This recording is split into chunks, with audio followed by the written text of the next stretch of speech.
All right, play it, Jimmy. Oh my gosh, I love that stuff. Okay, today we are the CXM Experience. And I am Grad Khan, CXO at Sprinkler.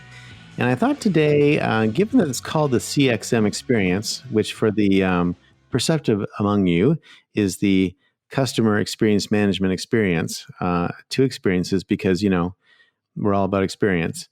I thought today would be a good idea to talk about experience. So I have a couple of experience stories. I've had a couple of interesting experiences lately, and I thought they were just sort of interesting stories. And I thought I'd just share them and just sort of, have a chitty chat about it and sort of kind of go from there. So I just bought a new car for my fiance and drove it from New York to Florida. So I'm actually doing this week's and the next few weeks worth of the CXM Experience from a intercoastal facing house in Deerfield Beach, which is just south of Boca in Florida. Gorgeous, and it's warm. And we drove down. And the reason we're here is that my fiance's father lives nearby, and we really, really, really want to see him. And it's been almost a year since I actually saw him face to face. I had to ask him for permission for his daughter's hand by the phone, which was great, but was not what I wanted. And we've really not been able to see each other because of this COVID thing. And so we made a decision to drive down to Florida because I thought we would be in the least amount of contact with the fewest number of people that way. And we would basically quarantine here. We rented a house, which is fantastic. I'm going to talk about that as one of the experiences. And we're going to be here for a couple of weeks quarantining, and then we'll be able to do my fiance's birthday and Thanksgiving, which happen to be similar days, all at here. And then we're going to zip back to New York, and then we'll quarantine for a couple more weeks there. So we're going to quarantine for 4 of the next 6 weeks, but having a great time in the Florida location. So part of kind of coming down here is we wanted to get a little bit more room in our vehicle. And so we got ourselves a brand new Volvo XC90, which is a great car. I can't recommend it enough.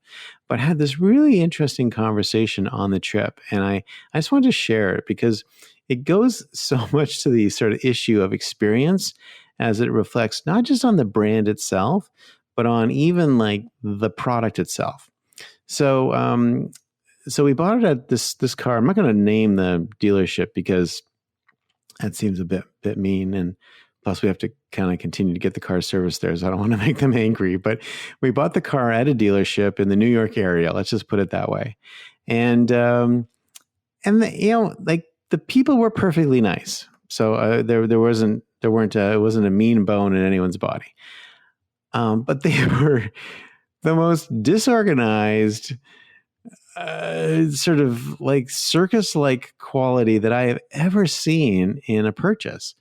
And to the point where at one point, I literally started feeling like a fool paying for this. Like it made you feel foolish giving the money. But like the right hand couldn't talk to the left hand. Many of the things that they said they were going to do, they didn't do. We had to remind them. They kind of did them, and they sort of didn't do them. They didn't quite. It's just been ridiculous. And now the car itself, it's a 2019, so it's a couple years off a lease. Kind of the way I love to buy. I love to buy used luxury cars that are lightly used off a lease because all the depreciation is gone, and you still got a mostly brand new car. But the car itself is fabulous. I mean, I can't say enough good things about it. But the experience of buying it, even down to the fact that when we went to sign the final paperwork, they had the wrong car on the paperwork. Like not they didn't make a typo. They had a different vehicle in the registration paperwork. There's some Buick with 56,000 miles on it. And And if we had signed that and sort of initiated that, it would have been like disastrous. In fact, the person who's responsible for the paperwork, the business manager, said, "Wow, I'm really glad you caught that, because it would have been really bad if we had submitted that." When people say stuff like that, like really bad, like I can't really imagine what kind of shitstorm we would have run into. Nonetheless, we got through it all. And to my fiance's credit, she actually spotted that the VIN was different. And I would consider myself a bit of a car person, but boy, I'm not sure I would see VIN differences. She's very impressive. So we got the car. It was just crazy. And instead of picking up at 3 and leaving town, which was the plan, and we thought we could kind of get to DC on the first day, we left 7-ish or 7:30-ish, much, much, much later than we had hoped. It was dark. It was raining. It was the exact opposite experience of what we wanted at the beginning of the trip. And we still made it to DC, but only because my fiance is a total animal and drove the entire way herself, like 5 hours in the rain, and got us there somehow. I don't know how that happened, because I was mostly passed out and sleeping the whole way. Anyway, so the next day I drove, and so I took a little bit more of the driving duties the next day for just to be fair. And then yesterday was our third day, and we made it to our new place here in Deerfield Beach. And it was interesting. I was talking, there's this sort of feature on this XC90 called Pilot Assist. And what it does is when you're in cruise control, and it's adaptive cruise control, so it adjusts the speed of the car to the speed of the car in front of you. Many people have this now. It's not that new a feature. But then Pilot Assist, which is not that new anymore, but a little newish, it actually steers the car and keeps it between the lines. And you can kind of cross lines by taking over and taking control, and then it resumes steering the car. And so it's a little bit of a trust issue. You have to take your hands essentially a little bit off the wheel and watch the car steer itself. And especially going around curves, it's a bit disconcerting. So I had done it the day before and gotten used to it. And I coached up my fiance on how to do it. And so she was driving and she was letting it work. And she's like, okay, this is kind of happening. And she's kind of like, okay, wow, okay, this is cool. And she's a very good driver. So, she's also very technical. She's very good with computers and stuff. So she wasn't like freaked out by it. But at one point she turned to me and she said, I'm having a really weird experience right now. And I said, what's that? And she said, well, the total circus act that we had buying the car, like the gross incompetence of not even being able to get the paperwork done correctly, makes me not trust this car very much.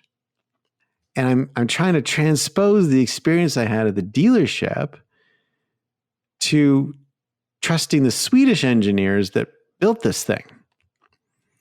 But I'm struggling.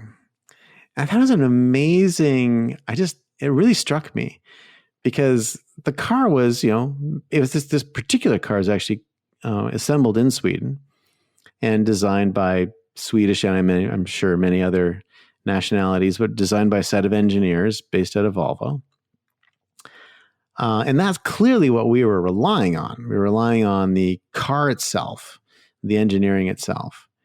But the dealer, who had nothing to do with the making of the car, right? And the dealer who had nothing to do with the accuracy of the lane sensing and nothing to do with the ability to manage your speed versus another car, and no relationship to those functions whatsoever. All the dealer had to do was take the car and sell it to us and take cash from us and give us a car. It's a reasonably simple transaction made extremely complicated by an incredibly disorganized and deeply dysfunctional organization. And it's interesting how that negative experience reflected on the product confidence itself from my fiance. And she worked her way through it, and we ended up having a great drive. But I thought that was a really interesting and kind of compelling sort of moment on why Experience really is the new brand. Because if you have a bad experience buying something, the thing itself, even though it has essentially the manufacturing and design of that thing is totally separated from the buying experience, the buying experience reflects on the usage experience of the object. Now, flip side, kind of happy ending to the story. We pulled into this house that we had rented off VRBO, and we'd had a great experience with the renter, the owner, the renter. I guess we're the renters, the owner, and been great back and forth. We'd seen pictures of the home. We'd never been here, so who knows, right? We walked in, exceeded our expectations by tenfold. They had a champagne with our name. They had a little note for us, and most importantly, and I thought this was really clever, we were traveling with our dog Hester, and they had a little bag of Hester treats, and so. And my fiance immediately turned to me and she goes, "Oh, I love people who love my dog," and a note I have taken many times. And so immediately there was this kind of connection, like the fact that the welcome note was to my fiance, myself, and our dog, right? And then there was a bag of stuff for the dog, and it was just a great way to sort of feel welcomed and feel at home. And the place is spotless, gorgeous inside. Beautiful pool. Everything is kind of as advertised plus, but that welcome note and the way they brought us in here just made us feel amazing. And we were tired. It had been a long day. It had been a long 3 days actually of travel, and we were exhausted. It was just a wonderful way to come in. So, experience it's amazing how easy it is to throw someone off. And it's amazing, quite frankly, how easy it is to make someone really excited. So that's it for today. I'm about to go in the backyard and fire up the grill and do some steaks in this wonderful place. And we'll be reporting in from here for the next month. And I'll talk to you soon. For the CXM Experience, it's Brad Kahn.